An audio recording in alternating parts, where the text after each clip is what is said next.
Hey folks, and welcome back to another Civ 6 video, and we're going to kick off a series of games where I play using the same 6 civs, and I will play as each of them once, and we're just going to see how each of them performs in terms of wins, places, and score. So we're just going to use our Spain best map ever game as our starting off point. So it doesn't seem terribly sporting since I stated that it was the best map ever for Spain. But it ends up being a pretty average game in terms of score and turn finish. So we'll do a quick recap of that game. Actually, the end of it is not the most exciting thing ever because it's a lot of me running around with apostles and converting cities because religion seems to be the path of least resistance for the win. So this is the state of the game, the turn before we finish the Spain game. So the game completes on turn 240 with a religious victory, and you'll notice that there is only 5 players on the list rather than the 6 that we started with, and that was because we eliminated the Cree early on. If you saw the Spain best map ever video, you can catch to see how that happened. So current standings going into game 2 will be Spain in first, India in second, Kupe leading the Maori in third, Australia in fourth, Mayans in fifth, and then we have the Cree finishing last with 0 points tabulated since they were eliminated. So if you have any thoughts on who will perform best in this series of 6 games, feel free to share them in the comments below. For the second game, I'm going to be playing as the Cree since they finished in last in the first game. As usual, we'll be playing on Deity difficulty. We're going to be using a Pangea map this time with all of the default settings left the same. And then we will also be using secret societies, heroes and legends, and monopolies and corporations. So I went back and recorded the commentary after the fact here, so I already know what happens. But I'll try and not spoil anything as we go along here. So the first thing you should notice about this spot is that there are no settleable plains hills tiles within any visible walking distance.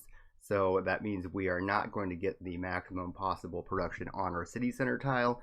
So we have to consider what's best for the surrounding tiles, which in this case is probably going to be to destroy that stone and then move towards the silk. So normally you're not going to want to destroy a bonus resource while you're settling your first city, but in this instance there is another stone resource within 2 tiles of the starting city, so you aren't actually destroying that Eureka bonus that you would get for masonry. And then probably the biggest plus to this starting spot, which you would have gotten by settling in place as well, but it would have been an inferior spot in my opinion, is that you're going to get that extra culture, so that will speed you up a decent amount towards getting early empire and state workforce, which are both very important in getting early governor titles. So you might notice that I am taking mining rather than pottery, even though pottery on the Cree gives you both a free trade route and access to their unique improvement. And the reason for this is I think that mining is simply more flexible. The free trade route is good, but you'll probably not have a second city down to run an internal trade route to, and you'll more than likely just have a 3 gold trade route, and then 3 gold is not, you know, it's good, it's nothing to scoff at early game, but I think that you'll have a lot more options if you wait a little bit on getting that trade route rather than getting it as quick as you can and then locking it in. And then with the unique improvement, yes, there's a spot we can put it next to a luxury resource, which will give it additional bonus, but we won't be working that many tiles yet anyway.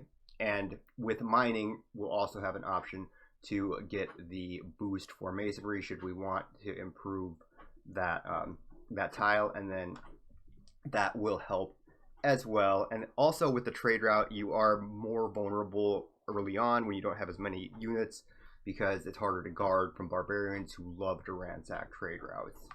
Right here you can see we picked up the Maui discovery and the foreign trade boost.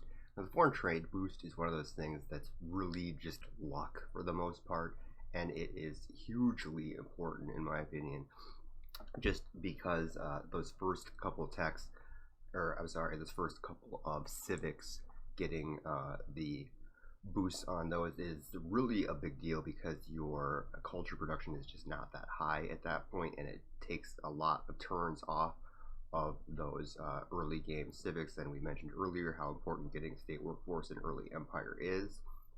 So that's huge.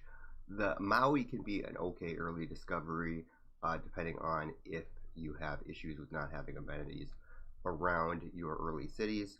But generally, you would want to hold off on building your first hero because this cost scales up, and you could get lucky and find Hercules or Himiko, which are generally the best two heroes to start with, and they probably scale the best into the late game as well. Now we've discovered Jerusalem as well, and we are the first meet, so we are going to pick up that free envoy, giving us 1 faith per turn, which is really great because that will help us work towards our Pantheon. It also gave us the Owls of Minerva discovery for secret societies, which is also helpful because we are going to get that free governor title, so we can install Amani there and try and get another hero discovery. So that is a good pickup there. Jerusalem's suzerain bonus is nothing that's really that great early game. It I think it magnifies your holy sites as if they were all the founding city. I think it like gives quite a bit additional religious pressure out from all your holy sites. And we have met our first other civilization, Gandhi, which we knew was in the game because we set all the civilizations to play our series of 6. And that will give us the writing boost, so that's good. There's once in a while, sometimes you just won't meet another civilization, but on standard Pangea map, it's, you know, you're probably going to run into one. We also picked up Hercules, we didn't pick Hercules up, but we discovered Hercules so that we can build him, which we mentioned earlier, holding off on building a hero, which we didn't really even need to do because we discovered Hercules so early here. So we will more than likely build Hercules if we are able to. So the timing on that Hercules discovery is really great as well because we just finished up building our unique unit recon scout guy, and that makes it sort of easy to move into monument as the next choice for building in the city, given that that will push our Hercules out right before we are able to get the first district text discovered, which would be either a holy site or a campus. And actually Hercules should be out before that, I'm guessing, but I think that makes monument an easy second decision. We've also discovered a second city-state, Ayutthaya. Unfortunately, we weren't the first to discover it, so we won't get that extra 1 culture out of it, but with the silk next to the capital, our culture production is boosted a little bit already, and since we're going early monument, we shouldn't have much issue progressing pretty quickly through the civics tree. So we've got some forest fires here on the rainforest tiles, which could be a very good thing here when these regrow on the bananas, and I think the coffee is also on fire. So when that regrows, that will increase the yields, and that's already next to a nice settle spot by the river, so that could be a very good spot for a city. Again, still no plains hills to settle on. It looks like you have choices between marsh and plains. And 2 new civilization meets. We've got Australia off to our west, and then the Maori very close to the east, which could be problematic potentially for them forward settling on us. There's a good amount of mountain range between the Western Australians and us, so not as worrisome there. So we sort of wasted 25 gold there sending a delegation to Kupe because he has left a settler exposed, so I really have no option here other than to declare surprise war and take it. We saw that worked out very well in the Spain best map ever play when we stole the Cree settler, and in that position we were like much worse off militarily and still opted to steal the settler. Here I think we're actually in a better position. Kupe doesn't have a lot of troops. We don't have that same mountain range buffer that we had with the Cree in the last game, but we do have a lot of rainforest here dividing us, and Kupe has minimal troops, and this is actually a closer steal to just settle with the settler immediately and forward settle on Kupe so that we can start actually pushing troops out of that city that we produce with his stolen settler. Now, in addition to that, we are getting the added bonus of also stealing a worker on the same turn. So that is huge. We stole a settler and a worker from Kupe, and we are close enough that we can actually settle nearby without having too much loyalty pressure back from him. Additionally, we've finished off our Pantheon, and religious settlements is still available, so we are going to get some massive, massive expansion very quickly into this game.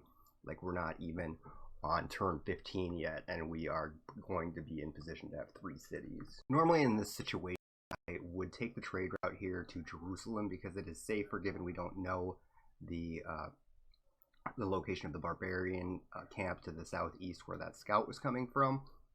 But in this instance, since I'm going to be establishing 2 cities to the east along the aggression front with Kupe there, that having access to that road that the trade route will create towards the east with Ayathaya makes that a better choice. I can mobilize my troops more quickly that way to link the cities up. Well, I won't exactly link them up, but I'll have at least 4 or 5 tiles there where I can take road through those tiles that would normally take much longer to travel through because of the jungle or hills and such. Now, I'm not sure how many units Kupe starts with on Deity. I'm presuming he starts with the same number of units that all the other AIs would.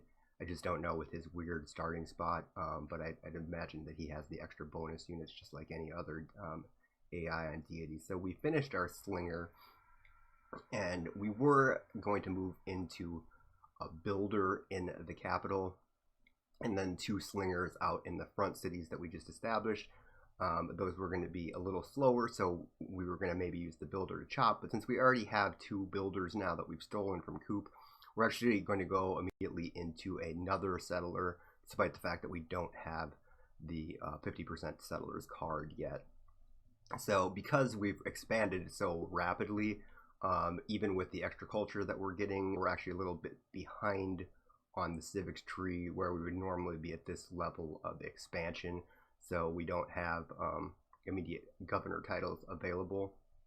And before we actually went to finish out that settler, since the heroes don't take a lot of turns, we switched over and grabbed up Hercules quick in anticipation of finishing up astrology here. That will give him some time to come help clear out this barbarian activity, and then go up and use his charges to build some holy sites. Now, unfortunately, that barbarian activity is pretty substantial. And then the other thing that we'd have to watch for that would be an absolute disaster is if Kupe got suzerainty over Ayathaya. You can see they've got like 3 warriors running around there by my cities, and that would be really, really bad. If they started attacking my expansion cities, I would not be able to hold them off, and the barbarians as well. So hopefully we've disrupted them enough that they're not going to establish suzerainty over Ayathaya, because that would be pretty much the end for me. Now, speaking of absolute disasters, we almost lost a full on charges Hercules to barbarians. That would have been shameful, like on the level of uninstalling shameful. Yeah, it just would have been bad. I made sort of a risky play there, running out to clear them out, but I just wanted to get those barbarians out because I started a war over the settler and the builder, and I need to get my troops over there, which means getting rid of these barbarians. So we're actually only on like turn 34 here, and we are already getting our next settler out, which will be 4 settlements, which is really great by turn 34. At least for me it is. I don't know, maybe if you're much better at the game, you always get that. But fortunately as well, Kupe does not have a very strong military presence. You can see it's still over double my score, but on a Deity that's usually expected. It's sort of made up for the fact that they don't play their units very well.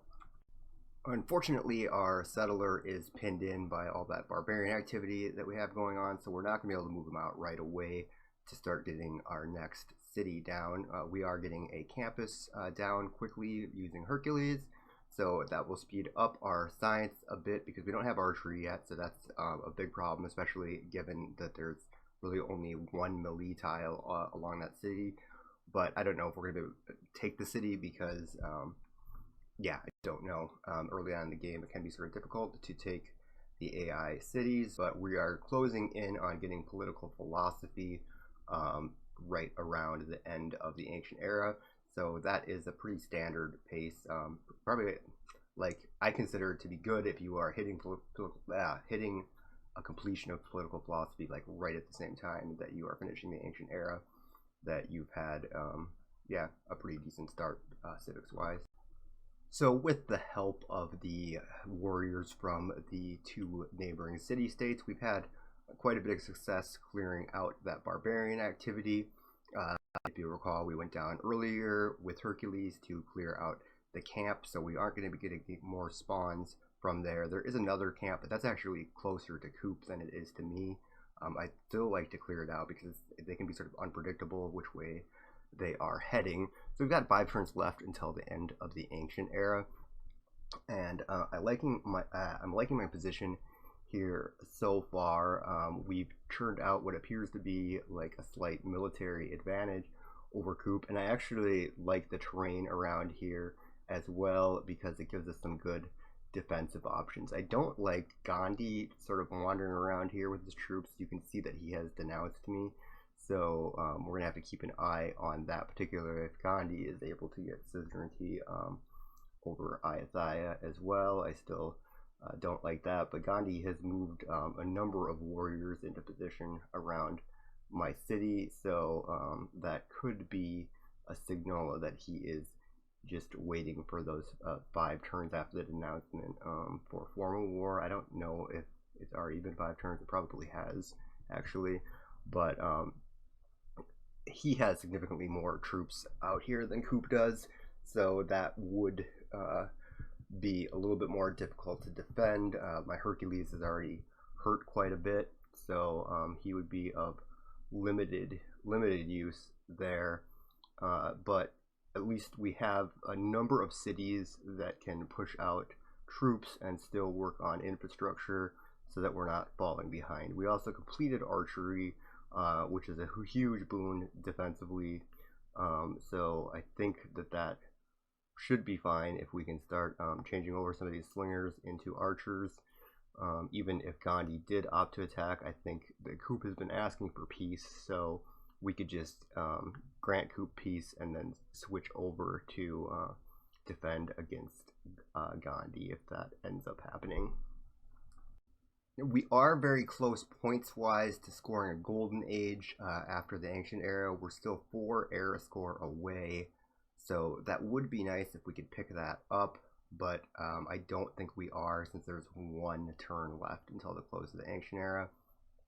I can't see a way to get 4 era score based upon what I'm going to be completing here in the next turn, so we'll just continue to decline peace from Kupe, and we will go ahead and just establish our dedication. So we are building that library, which will give us at least 1 off of free inquiry. Well, we're not building the library right now, actually, but at any rate, I still think that free inquiry is a lot of times the best one if you don't have a golden age, because you usually have ample opportunity to trigger more era score off the Eurekas, and we probably will build a second campus to get recorded history as well, the civics boost for that, I mean. So that will give us an opportunity to get at least 1 more era score off building another library. We still do have 1 more build left on Hercules. The barbarian activity now is relatively clear. I'm free to settle along down the river, so I will follow the river downstream there. Kupe does have archers now, so we have to watch out a little for that. But we finished off political philosophy. Gandhi has cleared some of his troops out of the area, so that is a plus, and we have a lot of our Eurekas already established. And then we'll go ahead and use oligarchy for the additional melee combat bonus. I'm not a huge fan of having the extra military policy slot, but I am a big fan of having the +4 to melee combat units to help negate some of that deity bonus, which is 4, I believe, actually, their combat bonus on deity. Notice that the way I've set up my governors is that easternmost city next to Kupe is building the government plaza and has Magnus there, and the reason for that is that's the city that I want to grow the fastest in the event that we don't successfully take Kupe's capital. Then we can apply loyalty pressure via population by having our city that we want to grow the most out along his front, and obviously putting the government plaza there will help because we can use the 50% to settlers card there, along with negating the population loss using Magnus's ability if we want to give him that promotion. And that way we can focus on growing that population and then pushing settlers out from there. I mean, the other option obviously with Magnus is to just add 20% growth to that city as well. Yeah. So while we have been discussing some of the other points here, we've managed to upgrade our archers, our slingers into archers. So we have 4 of those, but we only have 1 melee. Actually, yeah, we have 1 scout, although the scout is basically a warrior for the Cree. So we will have the ability to sort of ping down that capital city using the archers, and we also just discovered the Sanguine Pact secret society. So when we get our next governor title, we can also bolster up our forces using the vampire unit, which could be pretty advantageous here given the early war. Now, unfortunately, there is not a source of iron anywhere nearby that I could see, so we will not get the boost into that. But I usually don't actually go with a lot of swordsmen early, but if the AI opts to go with swordsmen, you can get pretty beat down if you also don't have them. We do have the Great Prophet points policy card in. We're going to try and snag up a religion, see if we can't get one of those. I'm just a big fan of having that as sort of a backup victory condition, even without having, you know, the extra perks that you get for founding a religion and getting to sort of select what you want for your beliefs, as opposed to just getting forced to take whatever you are converted to.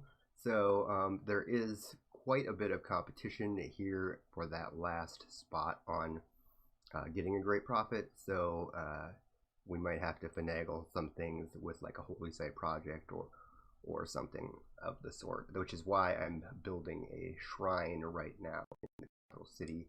That's probably not normally what I would prefer to build there. Now, based upon the number of points that the other civs have for Great Prophet points, I'm actually going to use up some chops on the non-Magnus city to try and speed up that shrine. Those spots will need to get cleared anyway because they have the mountain adjacencies that I'm going to want to build districts by, so it's not a total waste to not have Magnus there because I might not have gotten him there by the time I wanted to chop those 4 districts anyway. So we're moving in with our archers, so we're going to see how successful we can be there. We still don't see any resistance from Kupe. They have 1 archer, I guess. So the archer does have really great positioning in that it is behind the city in a spot that I can't get to it because Kupe can move around on the water right away. They have embarking. So I still think that we seem to be at a pretty big advantage here militarily. Though Kupe does have one other thing that's holding me up a bit, and that is it's something that you have a lot of difficulty seeing in regards to cities, and that's when like the elevation is such that you can't actually hit on your normal range of having that 1 tile gap with your archers. Like sometimes like it's just like it's almost impossible to tell, I guess, unless you know the terrain very well when that's going to happen. But sometimes you have the 1 tile in between and you cannot hit with your archers. I'm presuming that's because the city is 1 elevation up and you are like 1 elevation down. It's probably something I should actually learn a little bit better on how to keep an eye on that, because I'm fairly certain that you could tell ahead of time, but I don't usually pay that much attention to anything on the combat terrain other than the defense modifier on the tile. I probably should though. So if you know from my other videos, I have this real obsession with like trying to get a religion, even if it's probably not the most efficient route. So I'm going to go so far as to try and hurry down another holy site to edge out the AI in that close points race and snag up that last religion. I don't have enough faith that I'm going to be able to like snag it from them by purchasing the Great Prophet outright, which you can do sometimes, because I believe the minimum cost is like 240 faith, and that's if you're like right next to getting the Great Prophet, like it's almost done already. We've actually stifled Kupe's improvement plans on his cities enough that both of my nearby forward settled expansion cities have surpassed his capital in population. But despite that, the capital has significantly more loyalty pressure outwards and in the city. So that's not going to be enough to really do anything to their capital loyalty-wise. So we'll continue on with our siege and see if we can't take the city. Like Hercules has healed back up to full, and it is. I did build the Hercules during the ancient era, so his stats aren't going to be like super OP, but the archers should be able to do some damage, even though there's a penalty to attacking cities with archers. You don't get as much damage, but if you have enough of them, obviously it'll work. So we're going to be able to get our second campus down. Unfortunately, Hercules is out of charges, but he's busy attacking their capital city anyway. And because they don't really have any defenses in their capital there, actually he did hit the city pretty hard despite being an ancient era Hercules. The only thing that sort of sucks here is that because of the way their city is positioned, it's obviously impossible to put their city into siege where it doesn't heal up every turn. You have to have zone of control over all of the adjacent tiles. And by zone of control, a viewer of mine, actually Zach Alashi, explained this to me, that because I'd never really looked it up, it's not that you have to have units around everywhere in the city, you just have to have units that have a zone of control tile. So you can have tiles that aren't occupied around the city as long as like one away from those tiles there's a non-archer unit or an archer that's upgraded with zone of control next to the city. Amazing turn for us here. We snagged the Great Prophet before the other competitors that were competing for that, and we took Kupe's capital city, which was the only city he had.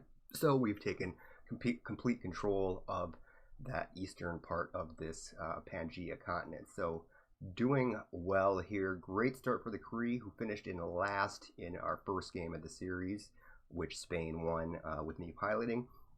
So stay tuned if you want to see how Kupe ends up doing in, or not Kupe, I'm sorry, the Cree end up doing in game 2 here. And yeah, so like and subscribe if you would like to see more Civ 6 content, and thanks for watching.